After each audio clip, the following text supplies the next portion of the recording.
সুজন দা, দুর্নীতির বিরুদ্ধে মানুষের আন্দোলন সেখান থেকে মানে আমরা নেপালের কথাই যদি ধরি, একটা সময় রাজতন্ত্রের বিরুদ্ধে আন্দোলন করে সেখান থেকে এই অবস্থায় এসেছে।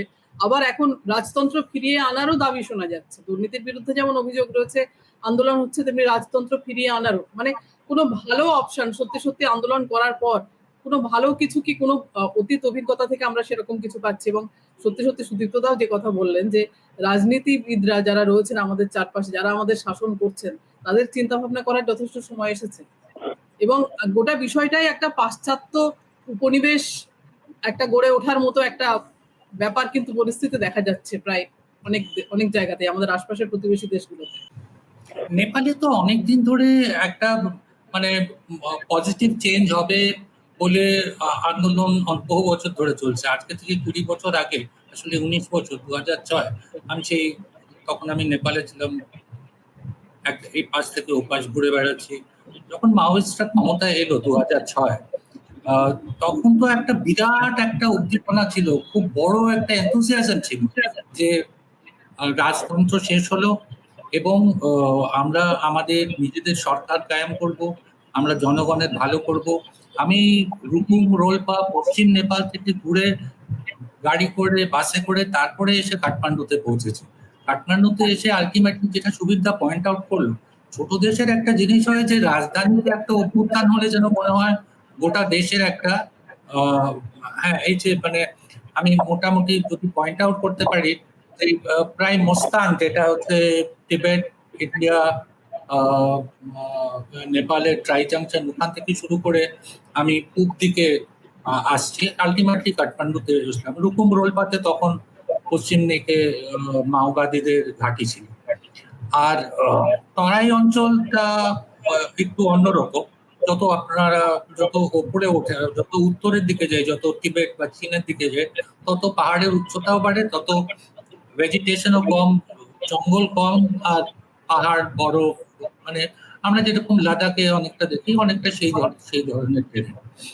তখন 2006 কিন্তু খুব মানে সারা দেশ জুড়ে একটা খুব উদ্দীপনা ছিল যে আমরা আমাদের সরকার কায়েম করছি। কিন্তু যেটা হচ্ছে, আজকে ইন্ডিয়ান এক্সপ্রেসে আমি পড়ছিলাম, আমাদের অনেকের পরিচিত যুবরাজ হিমির, আমাদের বন্ধু, এবং নেপাল থেকে, নিজেও নেপাল, এবং নেপাল থেকে বহুদিন ধরে, বহু দশক ধরে সাংবাদিকতা করছে।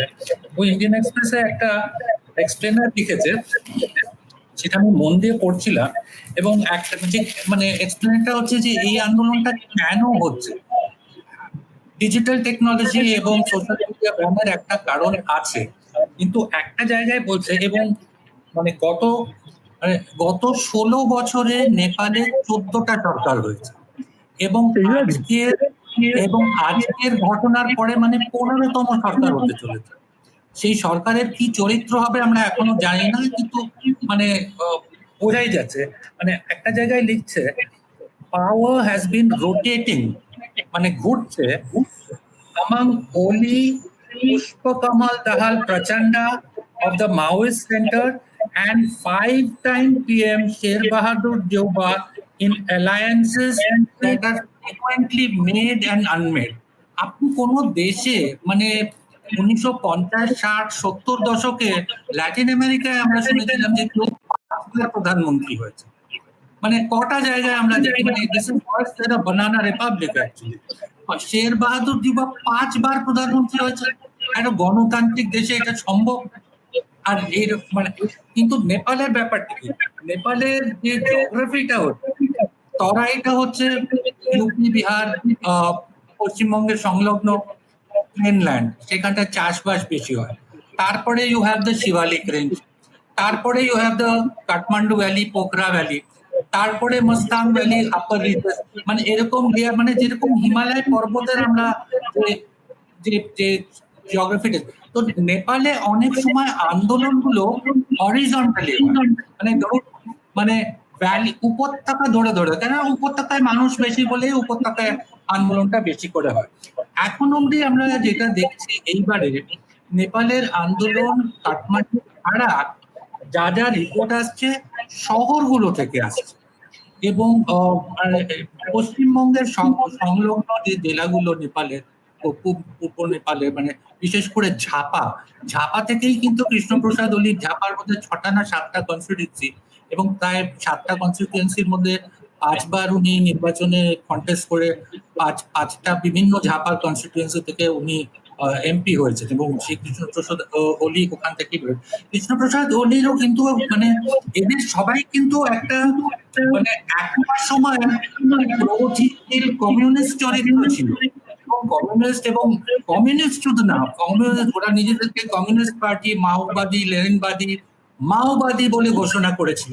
কিন্তু এই যে ওরা যখন আন্দোলন করেছে, বিশেষ করে 2006 পর্যন্ত এবং সশস্ত্র আন্দোলন করেছে, তখন যে ধরনের গ্রামে গঞ্জে গিয়ে আমি নিজের চোখে দেখেছি, স্টাডি সার্কেল করে, ছুটিরদাও দেখেছে নিশ্চয়ই, স্টাডি সার্কেল করেছে, ছোট ছোট কমিটি অর্গানাইজ করেছে, গেরিলা আউটফিট করেছে। এই যে পলিটিক্যাল এডুকেশনটা ওরা যে চালিয়ে গেছিল, সেই পলিটিক্যাল এডুকেশন 2006-এর পরে হয়নি। তার ফলে আমরা দেখেছি যে মানে যারা রাজতন্ত্রী, যারা মোনার্কিস্ট, তারা বারবার ফিরে আসার চেষ্টা করেছে, কিন্তু নেপালের রাজ পরিবারের মধ্যেও এত রকমের দ্বন্দ্ব ছিল যে ওখানে রেজিসাইডও হয়, মানে খাবার টেবিলে বসে ব্রেকফাস্টের সময় একজন কি যেন নাম, সুবিধা তুই যদি মনে করো, সবাইকে গুলি করে আর ছুরি দিয়ে তার দীপেন্দ্র মেরে দিল। মানে নেপালের রাজ পরিবারের মধ্যেও বিভিন্ন রকমের দ্বন্দ্ব। আর নেপালের হ্যাঁ, এবং নেপালের যে গরিব মানুষের যে একটা অ্যালায়েন্স মাওবাদীরা একটা সময় করেছিল, যেটাকে বলা হতো শেরপা মাগুরালি, শেরপা, তামাং, মাগার, গুরুং, রায়, লিম্বু। সেই অ্যালায়েন্সটা মাওবাদীদের বিভিন্ন রকমের নিজেদের মধ্যে খেয়ের জন্য এই অ্যালায়েন্সটা ভেঙে গেছে। ফলে এখন যে আন্দোলনটা হচ্ছে, এখানটায় আমরা দেখছি মূলত যারা ডিজিটাল টেকনোলজিতে এক্সপোজ, এবং তাদের ব্যবসাও, তার কেন চাকরি বাকরি তো নেই, ট্যুর অ্যান্ড ট্রাভেল, মানে উপত্যকায় এগ্রিকালচার, উপত্যকায় কৃষি, কিন্তু শহরে ট্যুর অ্যান্ড ট্রাভেলের উপরে বেশি ওরা নির্ভরশীল, এবং এই tour and travel industry social মিডিয়ার উপরে নির্ভরশীল। ইনস্টাগ্রাম, ফেসবুক, টুইটার অতটা নয়, টিকটক, ফাইবার টাইবার এখনো অনেকগুলো আছে। মূলত মেটা, যে ফেসবুক আর ইনস্টাগ্রামের মালিক হচ্ছে মেটা, তারা কিন্তু নেপাল গভর্নমেন্টের সুপ্রিম কোর্ট অর্ডার অনুযায়ী যে রিকোয়ারমেন্টে ছিল, মেটা তার অস্বীকার করেনি, কিন্তু মেটা তার উত্তরই দেয়নি। মানে সেই চিঠির রেজিস্ট্রেশন যে করতে হবে তার উত্তরই দেয়নি। অবশ্যই রেজিস্ট্রেশন করা মানে হচ্ছে কিছু রেস্ট্রিকশন, যেটা আমাদের দেশেও আছে, সবাইকে করতে হয়েছে, কিন্তু যেহেতু ভারতের বাজার এত বেশি, আমরা among the largest users of internet, এখানটায় সবাই রেজিস্ট্রেশন করেছে। এবং নেপালের যে political class cutting across parties, যে মাওয়িস্ট হোক, মার্কসিস্ট হোক, পুরনো রানাদের উত্তরসূরি হোক, নেপাল কংগ্রেস, তারা সবাই দেখছে এই যে নতুন ব্যবসাটা আসছে, এই যে শের বাহাদুর ডিউবার ছেলের উদাহরণ দিলাম, যে হিলটন এসে ওখানটায় হোটেল করেছে, তাতে একটা শেয়ার নিলেন। এই পলিটিক্যাল ক্লাস এই ডিজিটাল টেকনোলজির মধ্যে একটা স্টেক শেয়ার চাইছে, কিন্তু তার কোনো রেসপন্সই পাচ্ছে না। তার কারণ এদের অফিস কোথায়? এদের অফিস হয় বম্বেতে, ব্যাঙ্গালোরে, দিল্লিতে, নয় সিঙ্গাপুরে। মানে ইন্ডিয়ার, Nepal does not matter so much. এতদিন পরে এলন মাস্কের স্টারলিংক বলছে আমরা বাংলাদেশে একটা অফিস করব, কিন্তু সেখানটায় স্টারলিংকের এত খরচা হবে যে কতজন বাংলাদেশি সেটা ব্যবহার করতে পারবে আমার সন্দেহ। ইন্ডিয়াতেও কতজন সেটা করবে তা, কিন্তু তাও ইন্ডিয়ার বাজার যেহেতু এত বড়, he will find enough buyers, সম্ভবত বিএসএনএল এর সঙ্গে টাই আপ করে। নেপাল সেটাকে সাস্টেন করতে পারে না। অথচ নেপালের যে ruling class over the years, গত 16 বছর ধরে, তারা তাদের ছেলেমেয়েরা বড় হয়েছে, বিদেশে যাচ্ছে, দেখছে এরকম হচ্ছে, তাদের কাছে সোশ্যাল মিডিয়া অ্যাক্সেসিবল, হয়তো বিদেশ থেকে, হয়তো নেপাল থেকে নয়। আর নেপালে বসে যারা দেখছে, গরিব লোকেরা, যে যে জাতিরই হোক, যে তারা দেখছে আরে এরা তো মানে, ফলে যে কন্ট্রাডিকশনটা নেপালে হয়ে যাচ্ছে, এই যে বেকারিত্ব এবং করাপশন আমাদের সবকটা দেশেই আছে, কিন্তু যখন কন্ট্রাডিকশনটা শার্প হয়ে যায়, যে আমি দেখতে পাচ্ছি যে তুমি ওখানটায় মাসেরাটি চালাচ্ছ, আর তুমি ওখানটায় শেরাটনে থাকছো, আর ফোর সিজনসে থাকছো, কিন্তু আমি ট্যাক্স দিচ্ছি, আমার ট্যাক্সের পয়সা নিয়ে, আমার খাজনার পয়সা নিয়ে, তুমি এর ফুর্তি করে বেড়াচ্ছি। এই যে নেপালে এই কন্ট্রাডিকশনটা খুব শার্প হয়ে গেছে। ফলে যতই ডিপ স্টেট, আমেরিকান ইন্ডাস্ট্রির যতটাই ভেস্টেড ইন্টারেস্ট থাকুক না কেন, আমরা একটা মানে 20 বছর ভাবে, 10 বছর ভাবে আগেও আমরা ভাবতে পারিনি যে ফেসবুক, আমাকে ফেসবুক দাও, তাই নিয়ে আন্দোলন হবে, তাই নিয়ে রাস্তায় মিছিল হবে। এখানটা একটু খুনোখুনি হয়ে গেলে এবং রেজিম চেঞ্জ হয়ে গেল যে আমাকে ফেসবুকে আর ইনস্টাগ্রাম করতে দাও।